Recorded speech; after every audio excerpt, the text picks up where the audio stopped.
and welcome to this very special edition of Eurofound Talks. Today is a special edition of Eurofound Talks, but of course this year is a very special year. This year is the European Parliament elections, which are taking place in June. It's also election year across the globe. We see major milestones in the United States, but of course in many other countries also. So is it a pivotal year? Will we see changes? We've seen a lot of changes since the last European Parliament elections, and we will no doubt see more. The idea for us today is to really look at how these changes are shaping our lives. How will democracy respond to this? And can we see in the changes that have happened over the last period, how they've affected Europeans and how they're going to vote, and what are the attitudes that they will take to the poll? And indeed, what does that mean for the future shape of the European Union? So today I'm really very happy to be joined by our own director, Ivailo Kalfin, who himself is a former policymaker. He's been a deputy prime minister and also foreign minister in his native Bulgaria, and joined also by a Bulgarian compatriot, Ivan Krastev, who is a political commentator and, dare I say, provocateur when it comes to certain things to do with strategizing and how the developments in the political world are emerging. So very welcome to you both. Thank you. You should make it clear that provocatory is kind of a not paid job. Well, today we're certainly not paying Mr. Krastev for his insights, but we hope he will give them to us all the same. So, Ivan, can we start off firstly? Eurofound is preparing its next work programme, 4 years, where we look at how we can assist policymakers in providing evidence and advice, analysis on how to shape better living and working conditions for Europeans. But of course, our decision as to what we research is based on many mega drivers: climate change, geopolitical change, technological change, demographic change. But I would like you here to focus on the geopolitical change. What do you see coming down the tracks, and how is that going to impact on the voters of in June and of tomorrow? Perhaps you can just set the scene a little bit for us. Listen, I'll start with what you already have underlined. This is a very special year. People living in 4 billion people, countries with 4 billion people are going to vote this year. So we're interested in European elections, American elections, but India has been voting. Taiwan has been voting. So, and at the same time, you basically have 2 wars around. So this kind of relations and this type of dynamics and interdependence between wars and elections is something that is basically affecting these years. Because on one level, certain things that is happening in electoral politics is very much affecting what is happening on the battlefield. But also what is happening in the battlefield, particularly in Russia, Ukraine, is going to affect basically how people perceive the future, how they are voting. What we can expect from this year elections is that, at least on the basis of the data that we have, and I know that I'm in a place where you have a lot of Lots of data. is that we can expect that basically turnout is going to be quite high. People are interested in politics. People feel very much more confused of a world that is changing very fast, and in a certain way the world that is changing into the directions that we didn't want it to change. Because to a great extent the end of history wasn't the title of an American book, but it was kind of a European dream. We basically believe that we know where the world is going and we know how it is going to develop. I'm going to just put 3 things that I found as the major trends that we're going to see. Unfortunately, this kind of a backlash against globalization at an economic level, the rise of much more economic protectionism is going to be certain things that we're going to see. So deglobalization, at least on some level, is going to stay, regardless of the fact that, of course, the economies are not going to decouple. And basically, the level of interconnectedness is going to stay. But this is not the trend, which also means that many of the institutions of the globalized world that we know are going to be in a much weaker position than they have been. Secondly, while there was a lot of talk about the return of bipolarity, particularly with the United States-China confrontation, in my view, we're not going to be back to the bipolar world, which we're much more seeing is a combination of polarization and fragmentation. And one of the most important second trend is the rise of the middle powers. And listen, middle powers is a strange group of people. They have a lot of things in common, but also there are many things that basically make them very different. This is a country like India, but this is also a country like Brazil, but you have even of smaller countries like Saudi Arabia, who because of very specific reasons are playing an important role in their parts of the world. But they have three things in common, all these middle powers. First, they're not strong enough to shape the world order, but they're going to be the most active participants. They're going to be hyperactive. And they go in a different directions, and they're going to compete with themselves. And what they're really going to fight is relevance, and what is central for them is the idea of sovereignty. The second thing that is, in my view, going to be important for this group of people is that they do not want to take side in the confrontation between the United States and China. So they're going basically to have a different strategy of hedging, which does not mean that they're going to be non-aligned, but probably they're going to be partially aligned. So if the Cold War coalitions were really like Catholic marriages, so there's going to be much more open marriages. What you're going to see, and India is a great example in its relations with the United States. And the third, and this in my view is very important, is that probably on the financial level, you're going to have the world which is going to be marked much higher interest rates than basically you have before, which is going to have a very direct impact for the things that you're studying so actively here. Yeah.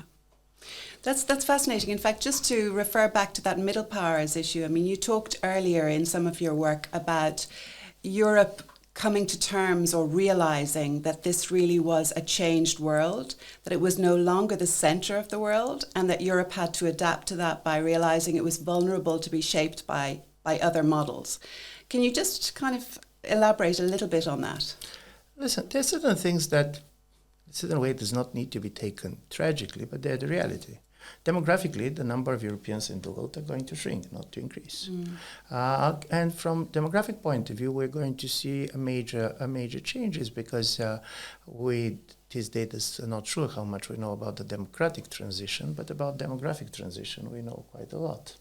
And we know that basically when the countries become slightly rich, and particularly when the women get much more education, you have the decline of the fertility rate. At the same time, of course, even before it, you have very much the decline of mortality rates. But there is one continent in the world in which you have a dramatic decline of the mortality rates, while the fertility rates is still high, and this is Africa. As a result of it, in the year 2100, according to the demographic projections, 4 billion people are going to live in Africa. Africa is going to have a population several times higher than the population of the Russian Federation. So I'm saying all this because this is a totally different story. Secondly, you have the climate, and this is a major story, not simply because this is going to affect everybody, but because it is going to affect everybody in a very asymmetrical way. And we can expect quite a lot of movement of people. And by the way, there are places of the world that we are seeing that are going to be very much places like Bangladesh or some of the islands, which are very well known that they're threatened. But again, talking about the Russian Federation, keep in mind that the territory of the Russian Federation, 40% is a frozen land. So basically, you're also going to have unfreezing in places like Siberia and others. So one level, you're going to have a new agricultural land that is going to be allowed, but on the other, all the infrastructure that you're going to be there is going to be totally destroyed. So this is going to be a major change. And thirdly, unfortunately, what we are seeing is that we're going to see also a period with a very much rising defense budgets. And this is going to be a very strong pressure. How it works or not works. I'm afraid that in the next 10 years we're going to see the spread of the nuclear weapons, because now for many countries nuclear is becoming the synonymous for sovereignty. And this is already a world, and for Europe the biggest story is where we in all this. We are losing some of our advantages because basically now technological change is so big that even if you manage to get certain level, you're basically losing it in 1 or 2 years because the next level is coming. So Europe is going to strive for relevance. And this is going to strive for relevance in the world, which is going to be much more hostile to Europe because for historical reasons, some of the new rising states basically see some of the European countries as a former colonial powers. Secondly, Europe should try to deal with the pressure of shrinking and aging population. And here the problem of migration, but it's not simply migration of how many people are coming, but how you're integrating them, how you're making them productive. So the problem of social cohesion is going to be a huge problem for Europe. And then politically, honestly speaking, and here Macron is right, European Union should not be taken for granted. In a certain way, they have very different trends, and in a certain way, for the European Union to survive and to remain relevant, some major changes are going to come. So probably for Europe, this is going to be the most decisive decade since the moment of its foundation. Well, that's a little bit, Ivailo, just to ask you there on we know there's been an awful lot of activity and debate around this recently with President Macron speaking out. We've got the letter report, Draghi coming up, von der Leyen's speech coming up. Is this a pivotal moment for Europe? Will we really be seeing radical change? Will we be looking at a fifth pillar to the single market, for example? What do you see coming down the tracks? Whether we can call it a pivotal stage, I'm not sure, but this is a very rapid change which is happening. If you say pivotal, that's happening once. I'm afraid that we have to accommodate to this speed of the changes around us. And as Ivan mentioned, Europe has to realize that we are competing. So, of course, Europe has to react. There are two ways to react, the proactive way and the defensive way. If we see that, for example, Chinese industry, take the electric car industry, etc., is shifting the market, only defensive policies are not going to be helpful. So Europe has to find its way to keep being a leading economy, to keep attracting talents, which means to be a good place to live and to work at. And that's not an easy task because it requires changes. I mean, if we want to keep the leadership in Europe, that means a restructuring of the industrial base, the restructuring of the economy. So with what Eurofound is very much researching, where the labor is going to come, where the skilled workers are going to come. Do we need migrants and what type of migrants and how the whole migration process is managed? Yeah. Because as Ivan mentioned, it's very likely that this is stimulated by climate change, by droughts in Africa or by natural disasters in other parts of the world. So how Europe reacts to that? I mean, what we do with these people. And then if you want to really find the added value of Europe, and I think that this is the very strong point and core of Europe. I mean, everything that at member state level you cannot do should be done at European level. But that means coherent societies, which means indeed public services, social policies that don't leave pockets of marginalization on whatever criteria, income, education, living standards, etc., if you want to really have a cohesive society, which by itself is a challenge in the era of digital communications and atomization of the society.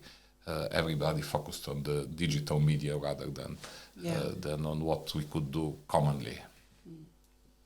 I think, though, when we talk about change, there's change that's ongoing that we can see coming down the tracks that you're outlining, but there are also the changes that we know have happened and that we've seen impacting Europeans here in particular. And if I could just take us back a little bit to kind of the prospect of the elections, you've described that as 5 tribes when you look at the different challenges Europeans have faced. Can you just outline them? Because I'm very interested in talking about how those different tribes respond differently to voting and the trends that we're seeing emerging there.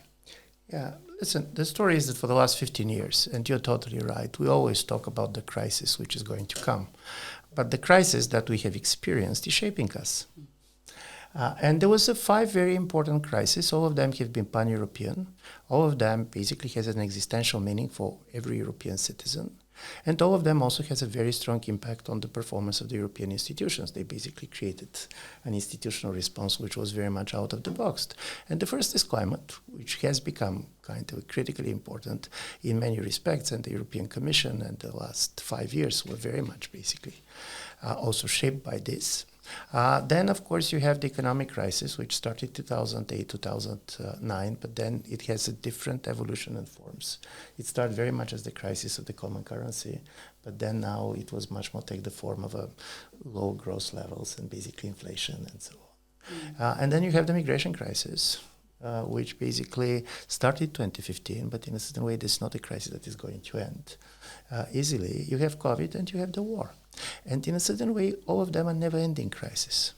So this is not a crisis that you can say, we solved it. By the way, Europe managed to cope with them and in a certain way to tackle them in the way which was surprisingly effective for many. But they're crises which are all the time returning. And as a result of it, when European Council of Foreign Relations, we try to see how people are seeing the future very much based on answering one simple question. When you think about the future, which of these 5 crises you see as the most important? Because the difference between the trends that we talk about and this crisis is they're based in real experience. Things has happened to people. To real people. It's not about what they're reading. It's basically what they learn from their experience. And there you're going to see that these 5 tribes, by the way, they're kind of a equal size, some slightly bigger than the others. But on the other side, they're very much kind of different on their geography. If you're seeing that in the countries like Poland or Sweden, the war in Ukraine is something that is very much capturing their imagination, and particularly in places like Estonia, 60% of the people believe that this is the type of crisis that worries them when they think about the future. But then you see, interestingly, about COVID, because there in the COVID tribe, you're going to see 2 different types of people. One who believe that our medical and health systems are not prepared enough for the next type of pandemics, and they're worrying about this. But you have people that experience very much COVID, also kind of the arrival of a new type of a much more aggressive government, much more authoritarian government. So there is a very strong anti-vaxxer group for whom this is a very important experience, but it's much more political experience than a medical experience. When it comes to migration, it's also very interesting because migration and climate are the 2 tribes that very much predicts how you're going to vote. If you believe that immigration is the biggest issue, and by the way, in Germany now, this is a number 1 issue by far, this is the biggest tribe, it means that you're going to vote either for the far right or for the center right at best. And if you basically declare climate as a major issue, you're going to see the vote much more going on the left. And this is important because they are not simply country divisions, they're also generational divisions. They're divisions based on education. So as a result of it, these 5 tribes, they're going to have a different vote. By the way, they're going to vote differently in different places. But there is one thing that I found quite interesting, and by the way, with the migration tribe, you also have 2 groups. There are ones who much more fear the people who are going to come, and the other much more kind of worried about our own people who live in our own countries. And this is particularly true for some of East European countries like my own, but it's also true for countries like Italy. And they're worried about the brain drain. 1 million Italians has left the country since the financial crisis, and you look around and said, my young people are living. Is it okay? So I'm saying this because these people are not basically, these tribes are not going to be subscribed for a certain vote for sure. But of course, the migration is really very much shaping the imagination of the right, and the climate very much the imagination of the left. And what is very important for both of them is that both of them believe that there is no time, that we are living on a borrowed time, and as a result of it, not much space for compromises. That the clock is ticking. The clock is ticking, yeah. And this type of a ticking clock is something that makes also political process much more difficult, because you have a lot of intensity. And keep something in mind about democracy. On the elections, you have representation of different things, interests, values. There is one thing that is never represented in an election night, and this is the level of intensity. You who care very much about the issue, and me who does not care much, both of us has 1 vote. And as a result of it, this intensity is going to be much more seen on the streets. It does not basically rely so much on the numbers, but they try to show how strongly they care about certain issues, which is also going to shape politics.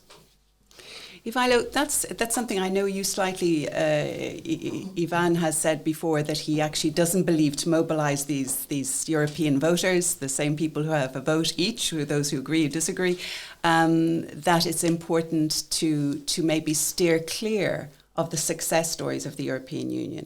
I mean, I think that there's an agreement elsewhere that to highlight what the European Union has done is a positive thing to show the successes. That being said, what's very disappointing from the research that Ivan has looked at is that it shows, in fact, that all of these tribes, in fact, seem to think that the European Union's value added has not been significant, that it has not been that positive. Why do you think these things are not resonating with citizens? Oh, because there is a very old story of the European Union that national governments very much like to present all the successes as their successes, and all the problems are sent to Brussels and to the European institutions. But if we look what happens, again, I mean, if we search, and I think it has to be constantly on our radar. I mean, what is the value added of Europe? What could be done better at European level than at national level? There are plenty of good examples. I mean, take, for example, this instrument that came out of nothing with the COVID crisis and the lockdowns, which was the deepest economic downturn since the Second World War. I mean, it was minus 5.6% of the European GDP. It was recovered in less than 2 years, in about a year and a half. Unlike the previous crisis, 2008, which took more than 6 years and it was a smaller crisis. What is the answer? How this happened? This happened by an instrument which was created and rapidly deployed by the European Union, which supported 32 million jobs across Europe in the conditions of lockdowns. So the stable labor market and the jobs kept instead of in the atmosphere of this whole uncertainty we had about COVID, how long it's going to last, how dangerous it is, how we are going to live further, can we at all return to the normal life, etc., etc. If you put on the top of that 32 million unemployed or maybe less, then that would be a disaster in Europe. This disaster was prevented not by national efforts, it was prevented by European efforts. So this is one of the examples. There might be much more. I mean, not to talk about the climate policy, etc., etc. I mean, you have a limit of the national efforts. And the narrative has to be there. The same with migration. Yes, migration is a very important topic for quite a lot of societies, I would say. Maybe in some countries, as Ivan said, and what the European Council for Foreign Relations finds in some countries, it's much more important than other issues. But that's important for across Europe. What we find, for example, in Eurofound's research is that there are good examples. Ukrainian refugees, 40% among them are at labor. And indeed, they're working at places very often below their qualification, but very much needed for the economies of this country. So there is a way to look positively and to see how migration could be managed, rather than to provoke these far-right sentiments against anybody who is foreigner, because these people can bring value to your country. But again, that has to be European policy, and it cannot be only national policy. Yeah.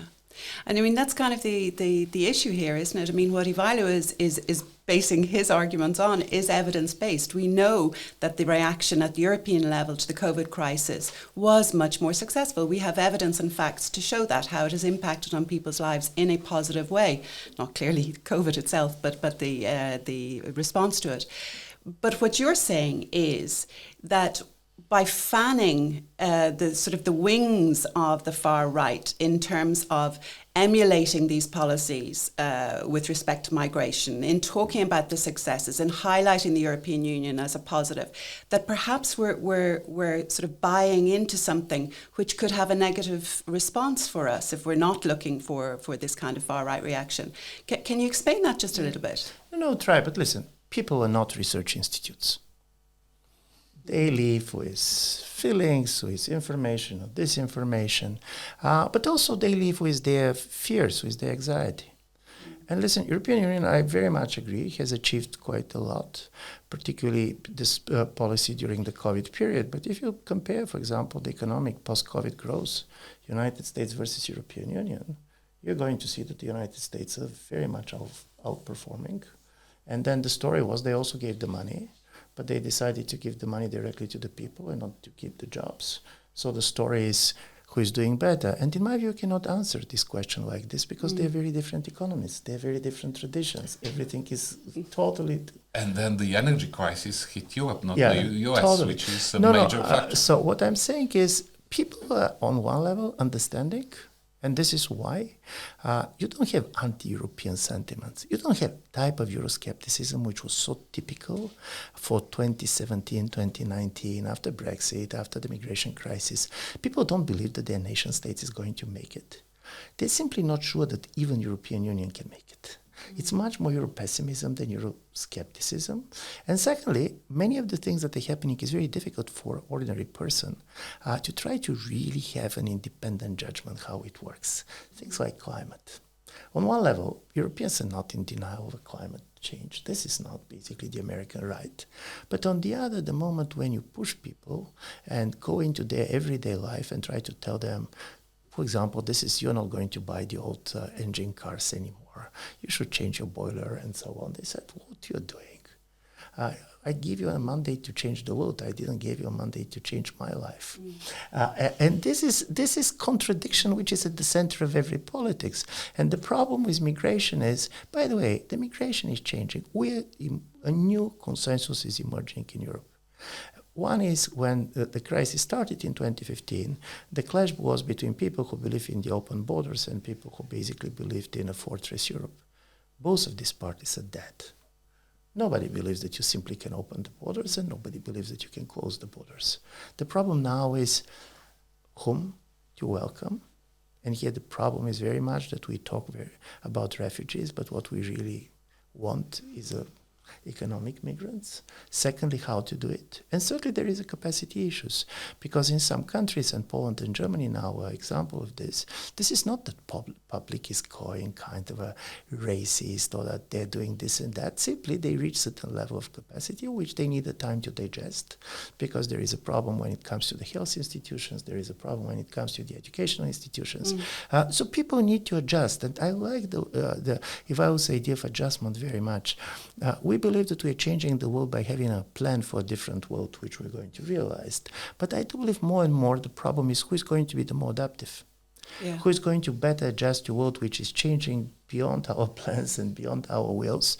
And the European Union, of course, has a much more capacity than any of the member states. But when people are voting, and this is the reality, they vote much more with their fears. And what people really hate is when governments are telling them, you're doing well, you don't know how well you're doing, you don't know how well we have done it. Because this is the moment in which you're losing the voter, even if you have an evidence for this. And also when your power, as you say, is equal to everybody else's. Yeah. So, yeah.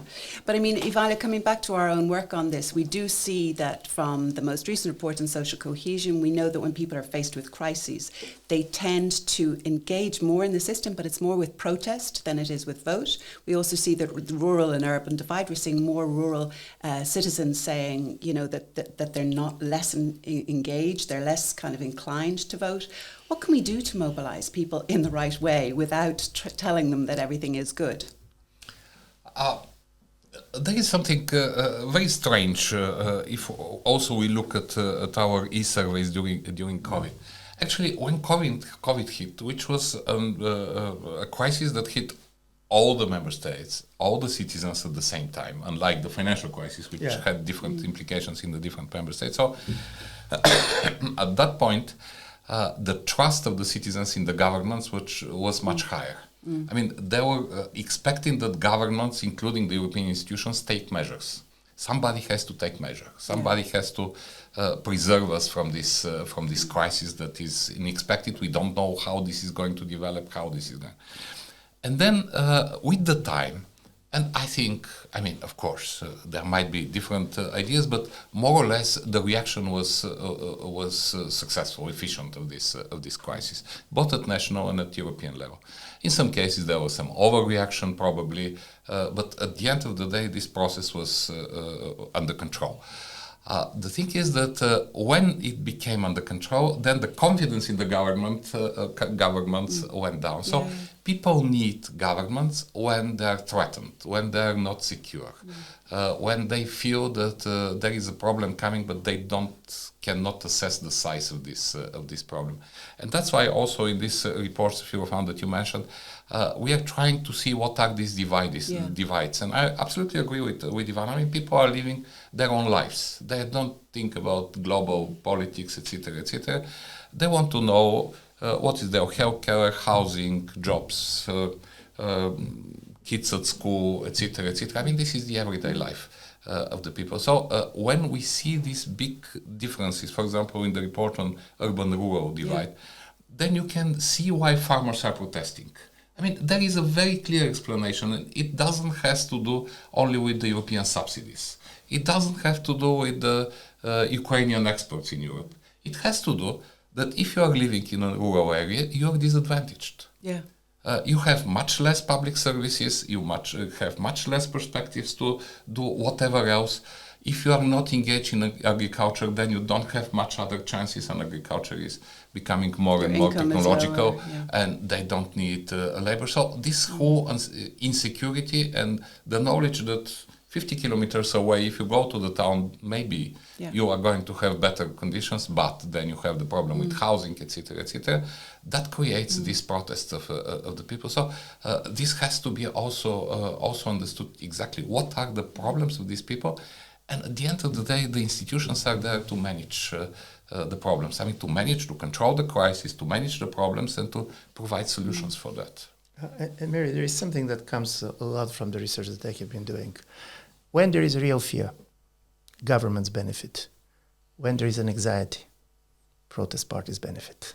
Right. Because anxiety is a diffused fear. You fear too many things. You cannot focus. You can't pinpoint. Yeah, and from this point of view, just to support what Ivailo said, COVID was fear was the sentiment that was basically shaping people's expectations and behaviors. We're in a period of anxiety, and anxious people tend to be loud. Yeah.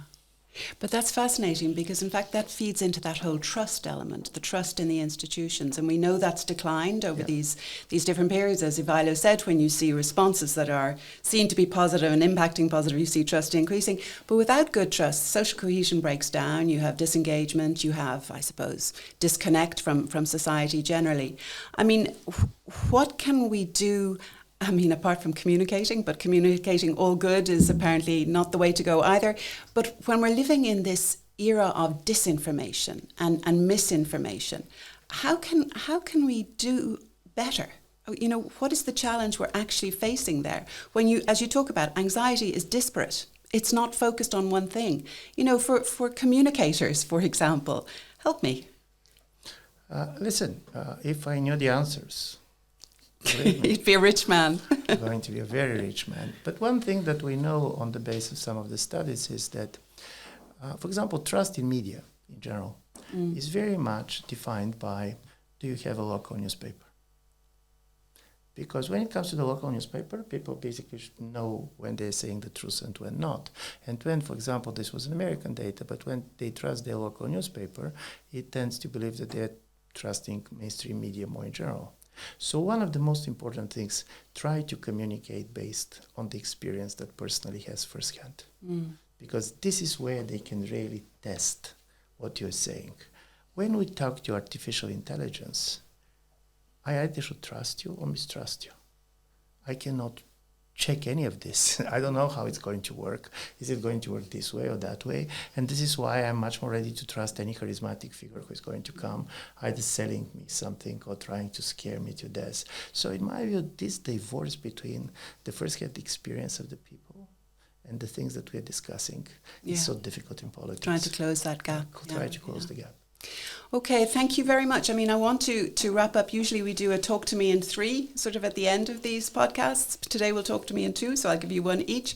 But we've talked about where we are with Europe, pivotal time or a period of great change. It reminds me a little bit of the leopard of Lampedusa. It seems to me that for everything to stay the same, everything must change. So if you had, the policy makers in front of you that are part of our next College of Commissioners, part of our new European Parliament, what is the critical thing that you would say to them that needs to be adapted for us really to see Europe progress and to change without disrupting everything, but so that we can continue to have the Europe that we all wish for? Ivailo. I think that what is very important is to communicate properly. I mean, fears create an augmented reality. People start imagining things that do not happen. So if you bring them the facts first, and second, you give them the assurance that there is somebody to take care of these problems. There is somebody to help. There is a care for their individual problems. Then it might work better than speaking some general slogans, how good we are and how we are going to successfully compete. Okay, thank you, Ivan. And the world is really going to change fast. But you're not going to basically succeed by simply telling people that the world is going to change fast.